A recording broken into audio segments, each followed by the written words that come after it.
The Hindu का article है पहला, Indian constitution and polity, centre will grant statehood for the union territory of Puducherry says CM.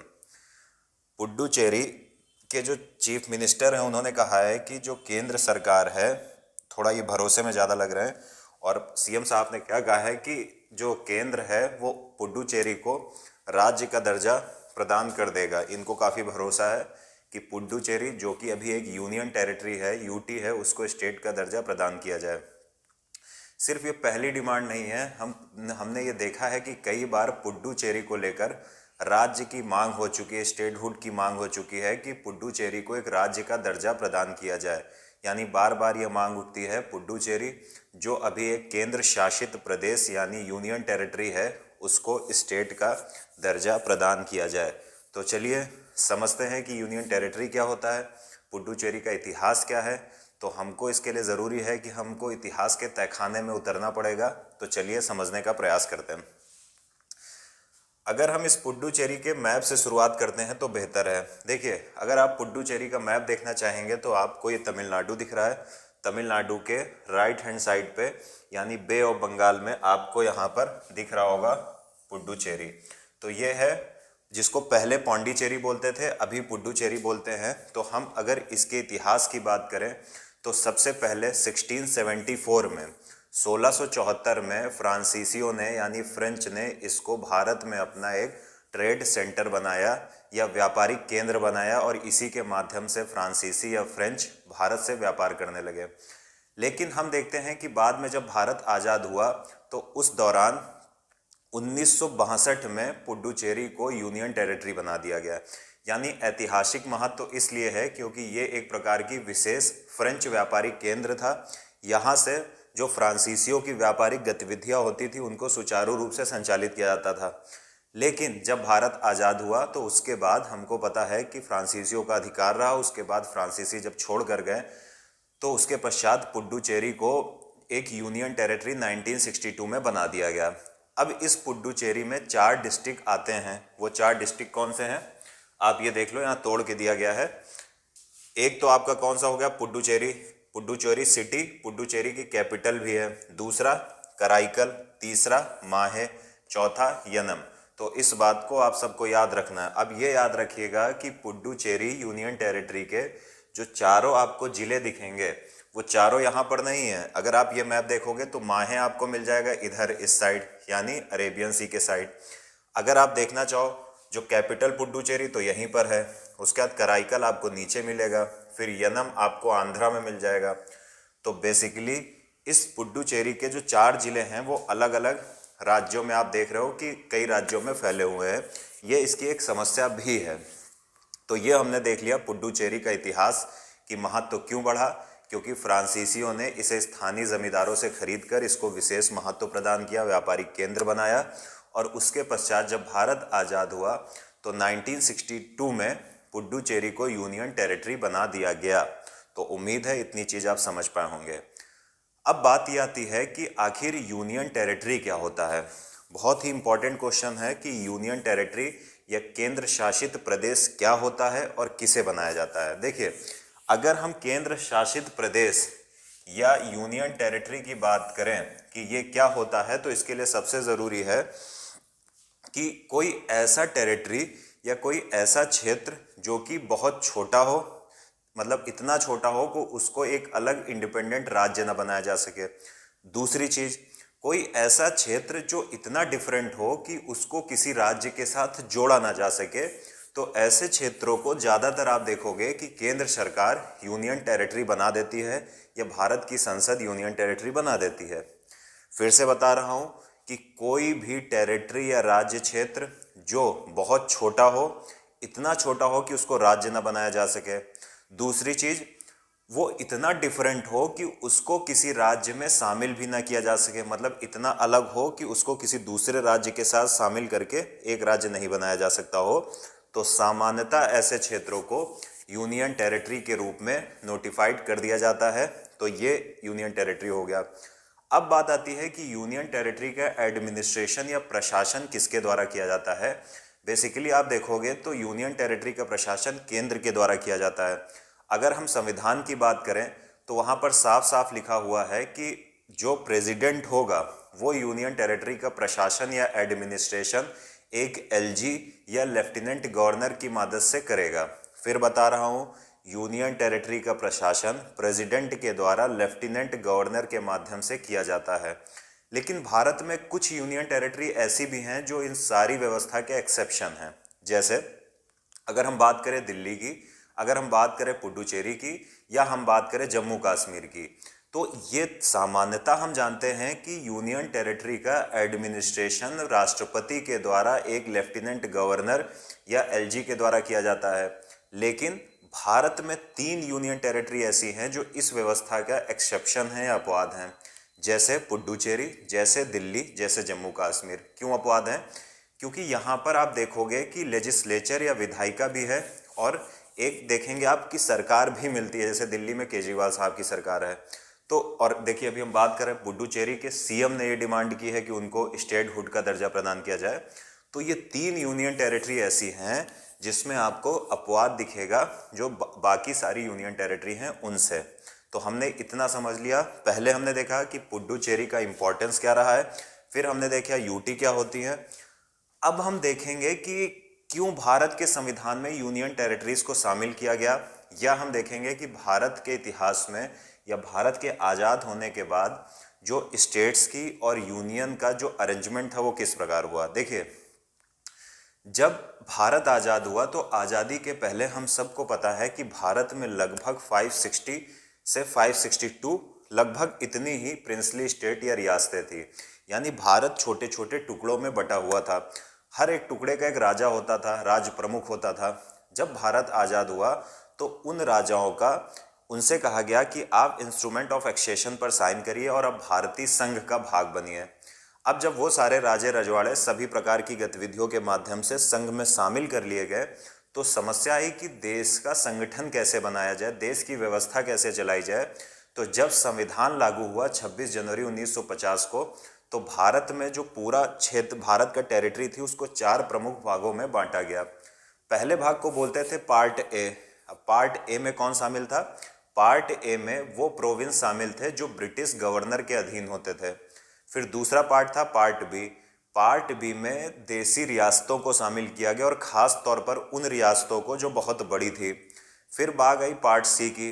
तो part सी में उन क्षेत्रों को शामिल किया गया जहां पर चीफ कमिश्नर का शासन था, प्लस कुछ छोटी रियासतों को शामिल कर लिया गया। फिर बात आती है पार्ट डी की। पार्ट डी में केवल अंडमान एंड निकोबार आइलैंड को शामिल किया गया। लेकिन जब भारत का संविधान लागू हुआ तो उसके बाद आप देखोगे कि क्षेत्रीय आधार पर या भाषा के आधार पर राज्यों के गठन की मांग होने लगी। और इसी क्रम में हमने देखा कि 1953 में आंध्र प्रदेश भाषा के आधार पर बनने वाला भारत का पहला राज्य बन गया। तो ये हमने देखा कि एक अजीब सी डिमांड उठने लगी कि भाषा के आधार पर राज्यों के गठन किया जाए। इसी क्रम में हमने ये भी देखा कि भारत सरकार ने कई प्रकार की कमिटीज़ बनाई ताकि भाषा के आधार पर राज्यों का गठन किया जाए या ना किया जाए, इस बात को जांचने के लिए। जिसमें पहली कमेटी थी धर कमेटी, जिसने भाषा के आधार पर राज्यों के गठन को उचित नहीं ठहराया था और कहा था कि एडमिनिस्ट्रेटिव बेस बनाया जाए, प्रशासनिक आधार को देखा जाए, प्रशासनिक व्यवस्था को देखा जाए कि कैसे राज्यों के गठन में प्रशासन सुचारू रूप से चलाया जा सकता है। यानी प्रशासन को आधार बनाकर गठन किया जाए, भाषा के आधार पर ना किया जाए। फिर जब भाषा के आधार पर राज्यों की मांग और तेज हो गई तो फिर एक कमेटी बनी जिसका नाम था जेवीपी, यानी जवाहरलाल नेहरू, वल्लभ भाई पटेल और पट्टाभी सीतारामैया कमेटी। इन्होंने भी भाषा के आधार पर राज्यों के ऑर्गेनाइजेशन की बात को खारिज कर दिया।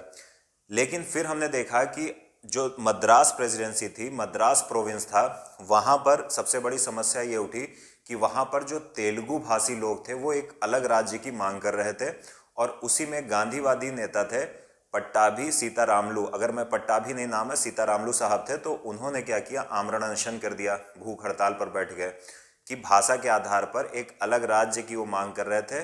कह रहे थे कि भाषा के आधार पर मद्रास से अलग करके एक नया राज्य बनाया जाए जिसमें सिर्फ तेलुगु भाषा भाषी लोग रहते हो। उस नए राज्य का नाम दिया जाए आंध्र प्रदेश। अचानक से उनकी मृत्यु हो गई तो सरकार को ये लगा कि अब दंगा काफ़ी होने लगे देश में। यानी दक्षिण में आप देखोगे कि जब जो व्यक्ति सबसे प्रमुख था आंध्र प्रदेश को बनवाने में, जब वो डिमांड कर रहा था कि मद्रास प्रोविंस से अलग करके तेलुगु भाषा भाषी लोगों का एक नया राज्य बनाया जाए, तो सरकार उसकी मांग को स्वीकार नहीं कर रही थी, क्योंकि नेहरू जी का ये कथन था कि अगर हमने भाषा के आधार पर राज्यों के गठन की शुरुआत की तो भारत में इतनी सारी भाषाएं बोली जाती हैं, तो फिर हर भाषा भाषी यही कहेगा कि हमारे लिए भी एक राज्य बनाओ। तो उनका डर भी जायज़ था। अब जब उनकी मृत्यु हो गई, जो आमरण अनशन पर बैठे हुए थे, तो सरकार ने आनंद फानंद में मद्रास प्रोविंस से, मद्रास प्रांत से तेलुगु भाषा बोलने वाले लोगों को अलग करके एक नया राज्य बना दिया, आंध्र प्रदेश। सरकार को लगा कि इससे राज्यों की मांग कम हो जाएगी, भाषा के आधार पर एक नया राज्य बनाने की लोगों की मांग कम हो जाएगी।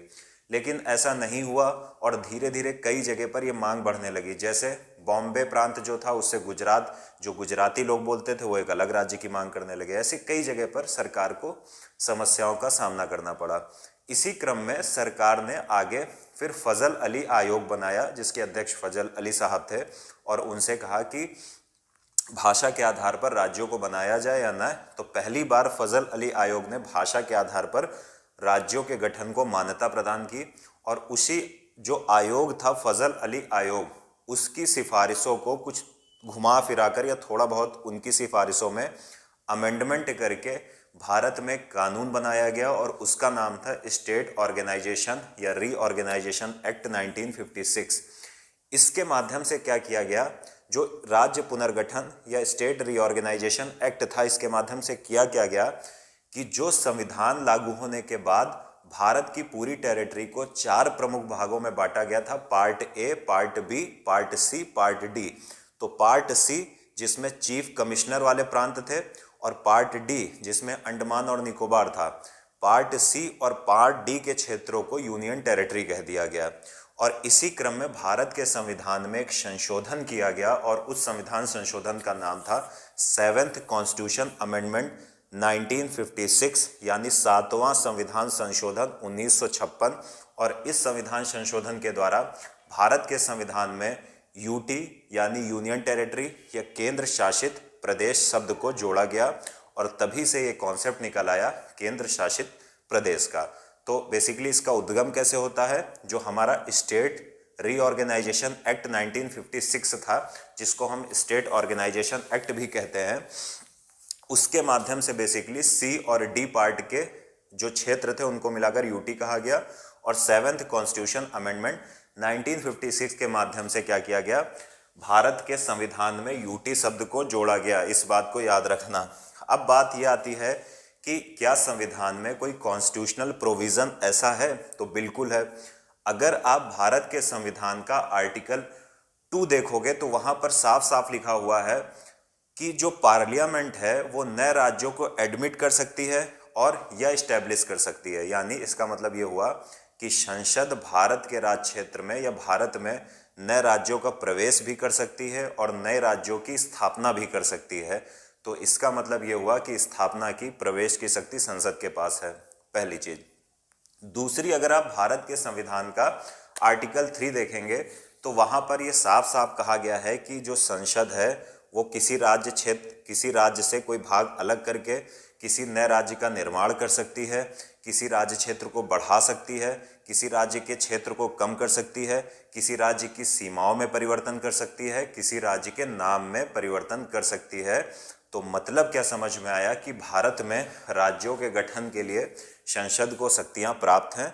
तो अब करना क्या पड़ेगा कि अगर पुडुचेरी को राज्य का दर्जा इनकी डिमांड मान ली जाती है तो कॉन्स्टिट्यूशन अमेंडमेंट की आवश्यकता लगेगी, क्योंकि उससे आपको जो पुडुचेरी है उसको यूटी से हटाकर राज्य में शामिल करना पड़ेगा। लेकिन हमने संवैधानिक प्रावधान तो समझ लिए, लेकिन अब हमको समझना ये जरूरी है कि ये मांग हो क्यों रही है। मतलब ये आप समझ लो कि क्या रीजंस हैं कि पुडुचेरी में ये डिमांड हो रही है कि उनको स्टेट का दर्जा प्रदान किया जाए। तो सबसे प्राइमरी रीजन है, अगर आप देखोगे, भाषाई और cultural, linguistic and culture reason.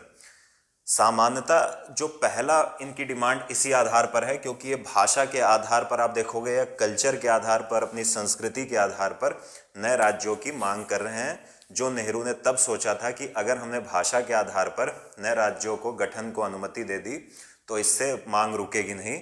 और शायद ये बात सत्य भी है। हालांकि मैं ये भी कहूँगा कि भाषा के आधार पर राज्यों के गठन से भारत में शांति की स्थापना हुई और भारत आज काफ़ी आगे निकल आया, ये भी एक प्रमुख तथ्य है। लेकिन वो मांग आज भी नहीं रुक रही है और वही हमने पुडुचेरी में देखा कि जो मेन कारण है वो भाषाई और सांस्कृतिक है। अपने कल्चर को और अपने भाषा को संरक्षण करने के लिए डिमांड की जा रही है। दूसरा प्रमुख कारण क्या है कि एक माटी के पुत्र वाली भावना होती है, देसी लोग, देसी कल्चर, देसी सरकार। तो इस प्रकार की भावना से भी ओतप्रोत इनकी ये डिमांड है। दूसरी चीज़, जो सरकारें हैं वो वहाँ की इकोनॉमी उतने रोजगार जनरेट नहीं कर पाई है कि वहाँ के लोगों को रोजगार मिले। तीसरी सबसे इम्पॉर्टेंट चीज़ क्या है कि जो संसाधनों का, जैसे भूमि हो गया या और बहुत प्रकार के रिसोर्सेज होते हैं, उनका जो एलोकेशन है, वितरण है, वो समान रूप से नहीं हुआ। यानी कुछ लोगों के पास रिसोर्सेज ज़्यादा हैं और कुछ लोगों के पास रिसोर्सेज कम हैं। तो इस बात को याद रखना है। तो ये कुछ विशेष डिमांड हैं, ये भी कुछ विशेष उन लोगों को ये आभास हो रहा है कि हमारे साथ इन चीज़ों की हमको पूर्ति की जानी चाहिए थी, हमको रोजगार दिया जाना चाहिए था, हमको हमारे पास रिसोर्सेज होने चाहिए थे सबके जैसे। तो इसीलिए बेसिकली ये मांग उठ रही है। अब हम केंद्र सरकार का पहलू देखने का प्रयास करते हैं। समस्या क्या होगी इससे सबसे बड़ी समस्या ये है कि जो डोमिनेंट क्लास है, या फिर आप डोमिनेंट कास्ट समझ लो या डोमिनेंट ट्राइब समझ लो, उनकी हेजेमनी स्थापित हो जाएगी। जैसे एग्जाम्पल से मैं समझाता हूँ कि मान लो पुडुचेरी में कुछ खास लोग या खास ट्राइब या खास कास्ट या खास कम्युनिटी जो पावरफुल है, उनकी आप समझो उनका आधिपत्य स्थापित हो जाएगा। ये सबसे बड़ा पहला मुद्दा है। दूसरी चीज़ ये है कि अगर उनको राज्य का दर्जा प्रदान किया जाता है तो फिर वहाँ पर रीजनल देखोगे कुछ कॉन्फ्लिक्ट आपको देखने को मिलेंगे। सीधी सी बात है। फिर वहाँ पर एक चीज़ ये आ जाती है कि एक राज्य के अंतर्गत क्षेत्रों के बीच में एक प्रकार की प्रतिस्पर्धा छिड़ जाती है कि हमारा क्षेत्र ज़्यादा बेहतर है, हमारे पास ज़्यादा रिसोर्सेज है, हमको रोजगार कम है। जिनके पास रिसोर्सेज कम हैं उनके पास रोजगार ज़्यादा हैं, जिनके पास ज़मीन ज़्यादा है, हमारे क्षेत्र से ज़मीन ज़्यादा मिलती है, हमारे क्षेत्र में फैक्ट्री लगी हुई है, लेकिन डेवलपमेंट हमारे क्षेत्र में ना होकर बगल वाले क्षेत्र में हो रहा है। साथ ही साथ एक समस्या और आती है, जब भी कोई राज्य बनाता है तो जैसे राज्य अभी बनेगा, अभी तो पुडुचेरी यूटी है, लेकिन ये तय मानिए कि अगर पुडुचेरी राज्य बनता है तो जहाँ जहाँ पर इनके ज़िले हैं, जिस राज्य के साथ इनकी बाउंड्री टच होती है, फिर इनके एक अलग प्रकार के विवाद शुरू हो जाएंगे, बाउंड्री डिस्प्यूट्स। तो ये भी एक बहुत बड़ी समस्या है कि बाउंड्री डिस्प्यूट होंगे। फिर वाटर डिस्प्यूट भी प्रारंभ हो जाएगा कि जो नदियाँ दूसरे राज्यों से होकर पुडुचेरी से गुजरती हैं तो वाटर डिस्प्यूट भी हो जाएगा। इलेक्ट्रिसिटी डिस्प्यूट भी दूसरे राज्यों के साथ शुरू होगा, क्योंकि सामान्यतः जल विद्युत उत्पादन के माध्यम से जो भी इलेक्ट्रिसिटी जनरेट होती है, फिर ये डिमांड होगी कि हमारे हिस्से का पानी रोका जा रहा है, हम बिजली उत्पादित नहीं कर पा रहे हैं, आप बिजली ले रहे हो। तो इस प्रकार की बहुत सारी समस्याएं आएंगी। एक और बड़ी समस्या ये आती है कि अगर राज्य का दर्जा प्रदान कर दिया गया ऐसे क्षेत्र को, ऐसी यूटी को जिसके 4 जिले अलग अलग क्षेत्रों में हैं, तो हो सकता है कि कुछ small groups of people government को डेवलप कर लें या गवर्नमेंट को स्थापित करें या फिर विधायिका को अपने अनुसार संचालित करें। तो ये एक बड़ी समस्या है जो केंद्र को सोचना है कि ऐसा ना हो। तो उम्मीद है आप लोग इस चीज़ को समझ पाए होंगे।